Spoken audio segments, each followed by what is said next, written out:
Tartu Ülikoolist on muide see muusikateooria või see harmooniaanalüüs pärit, nii. Või noh, seal selle õpetati. Et noh, nüüd on eksamine, ütle, kuidas kõlaks C-tuuris esimene, neljas, viies ja tagasi esimene.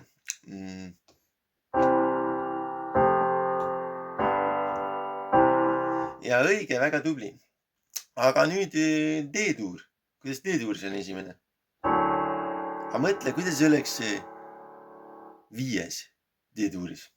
See on see, nii. Ja nüüd teeme esimene, neljas, viies, esimene D-tuuris. Okei, proovime.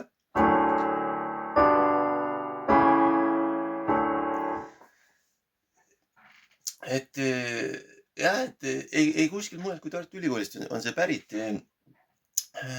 Ja seal noh, see on jah muidugi olevat siis ainult see nagu lääne muusika, et kui minna India suunas või sinna, et seal nad kasutavad mingeid teisi asju, mingi 72 helistikku korraga ja